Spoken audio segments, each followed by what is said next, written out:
Louvado seja nosso Senhor Jesus Cristo, para sempre seja louvado. Estamos aí dando continuidade à reflexão do Evangelho, o Evangelho diário, e estamos aí no capítulo já agora de São Marcos, capítulo 9, versículos do 2 ao versículo 13. Do versículo 2 até o versículo 8, nós temos algumas revelações da pessoa de Jesus, e não somente da pessoa de Jesus, mas do projeto, da economia da salvação, revelada aí em dois personagens que aparecem com Jesus, e temos também uma revelação extraordinária da Santíssima Trindade. Vejamos o que diz o Evangelho. 6 dias depois, Jesus tomou consigo Pedro, Tiago e João, e os levou sozinho para um lugar retirado sobre uma alta montanha. Ali foi transfigurado diante deles. Suas vestes tornaram-se resplandecentes, extremamente brancas, de alvura tal, como nenhuma lavadeira na terra as poderia alvejar. E lhes apareceram Elias com Moisés, conversando com Jesus. Então Pedro, tomando a palavra, diz a Jesus: Rabi, é bom estarmos aqui. Façamos, pois, 3 tendas, uma para ti, outra para Moisés e outra para Elias. Pois não sabia o que dizer, porque estavam aterrorizados. E uma nuvem desceu, cobrindo-os com sua sombra, e da nuvem saiu uma voz: Este é o meu filho amado, ouvi-o.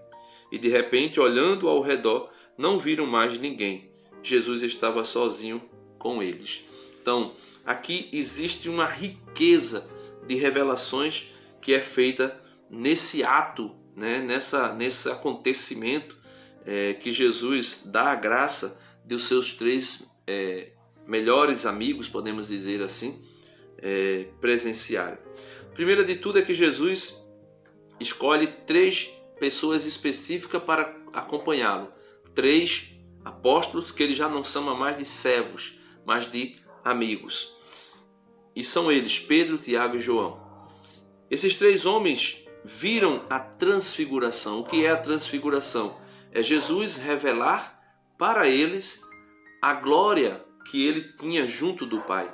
Aquilo que São João diz no prólogo do seu Evangelho. São João vai dizer: E o Verbo se fez carne e habitou entre nós, e nós vimos a sua glória, glória que ele tinha junto do Pai. Então ele se transfigura e revela que ele é Deus, que ele é o Verbo eterno de Deus que se fez carne e revela a sua glória e o seu esplendor. Outra coisa que é revelada aqui, meus irmãos, de maneira muito extraordinária, é a presença de 2 grandes personagens. Versículo 4. E apareceram-lhes Elias com Moisés. Então, Elias é a representatividade dos profetas do Antigo Testamento. E Moisés, a representatividade, ou representação, melhor dizendo, também, da lei, da lei que a Torá. Então, nós podemos ver aqui que os 2 grandes personagens, as 2 grandes testemunhas das quais se fala o Apocalipse, eles aparecem conversando. E conversando sobre o quê? Conversando, já é de conhecimento, a respeito da morte de Jesus, de que forma Jesus iria morrer. Então Pedro, ali com medo, sem saber o que dizer, no ímpeto ali do medo, Pedro diz: Senhor, vamos fazer. Permita que nós façamos 3 tendas, uma para ti, uma para Moisés e uma para Elias. Ou seja, o que aconteceu ali foi tão extraordinário que o apóstolo São Pedro queria permanecer naquela situação ali, naquele fato, naquele acontecimento, para sempre. Ele não queria mais descer. E depois nós podemos ver a revelação da Santíssima Trindade, versículo 6.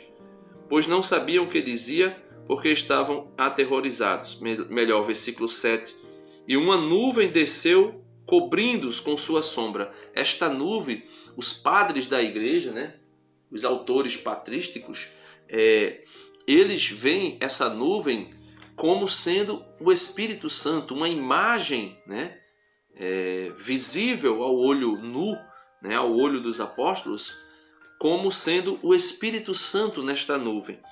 E de dentro da nuvem, né, e da nuvem saía uma voz muito forte que dizia: este é o meu filho amado. Então nós temos Jesus que se transfigura, nós temos uma nuvem que vem e os cobre com sua sombra, e desta nuvem nós temos a voz do Pai dizendo: este é o meu filho amado, escutai-o. Então nós temos aí uma revelação extraordinária da Santíssima Trindade.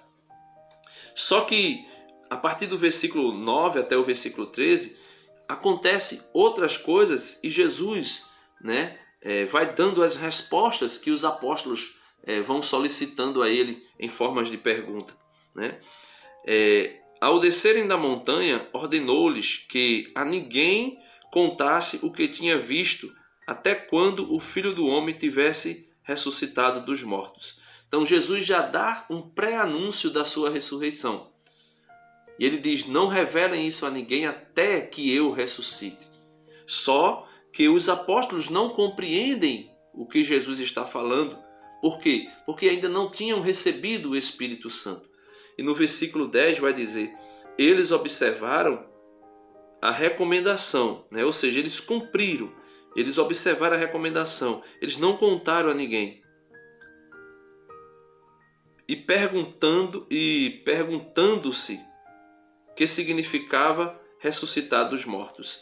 Eles observaram, eles cumpriram a vontade de Jesus, não contaram a ninguém até que ele ressuscitasse, mas eles ficavam se perguntando o que significa, né? O que significa ressuscitar dos mortos? E perguntaram-lhe: por que motivo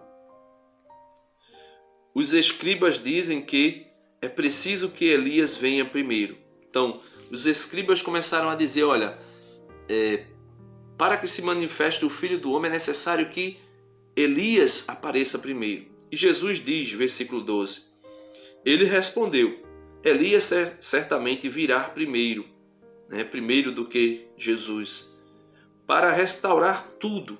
Ou seja, João Batista vem. Veja como ele diz: mas como está escrito a respeito do Filho do Homem, que deverá sofrer muito e ser desprezado, eu, porém, vos digo, Elias já veio, e fizeram com ele tudo o que quiseram, como dele está escrito.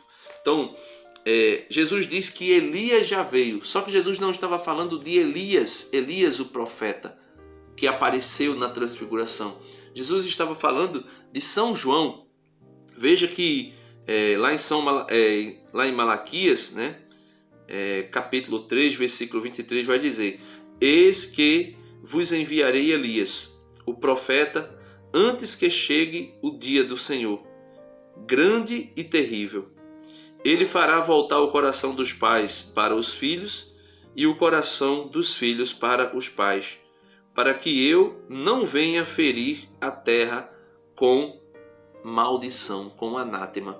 Então nós podemos ver aqui, meus irmãos, uma profecia de Malaquias dizendo que Elias iria voltar. Antes que chegasse o grande dia do Senhor, Elias iria aparecer.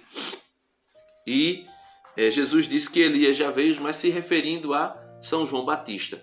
Então veja, meus irmãos, não significa dizer aqui que existe reencarnação. Não é uma reencarnação de Elias em João Batista. Muitos usam até essas falas de Jesus deturpadamente para dizer que João Batista é a reencarnação de Elias, principalmente porque João Batista morreu decapitado e Elias mandou decapitar 400 sacerdotes de Baal. E eles dizem que pelo karma da reencarnação, João Batista acaba sofrendo do mesmo mal que ele havia realizado nos profetas de Baal. Só, meus irmãos, que nós podemos perceber nitidamente que quando Jesus fala que Elias já veio, ou que João Batista possui o espírito de Elias, Jesus está falando a mesma coisa que aconteceu com o profeta Eliseu. O profeta Eliseu ficou sabendo de que Elias seria levado por Deus. E quando o profeta Eliseu viu Elias sendo arrebatado numa carruagem com cavalos de fogo e carruagem de fogo, Eliseu disse: Senhor, falando com Elias, Senhor, dai-me uma porção redobrada do teu espírito. E é dito que Elias joga o seu manto, e Eliseu, quando pega aquele manto, recebe uma porção dobrada do espírito de Elias.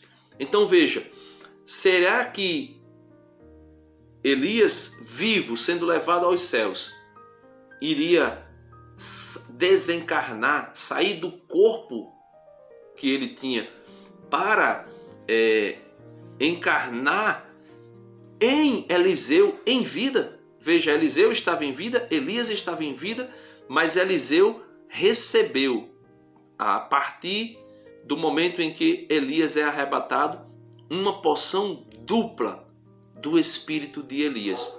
Ou seja, meus irmãos, aqui não se fala da alma espiritual de Elias, da alma espiritual de Elias que reencarnou em João Batista. Aqui se fala do mesmo espírito profético. Tem pessoas que olham para uma criança e diz para aquela criança: ela é a cara cuspida do pai. E não se fala isso somente pela aparência física, mas pelos hábitos, pela maneira de comportar-se, de falar. Então, meus amados irmãos, o evangelho ficou longo, né? Já vou aí com 11 minutos, mas era importante falar disso aqui. Nós precisamos pedir ao Senhor a graça de contemplarmos a sua glória, pedirmos a graça de compreendermos a sua palavra para não deixarmos ser enganados por doutrinas falsas que surgiram aí ao longo da história.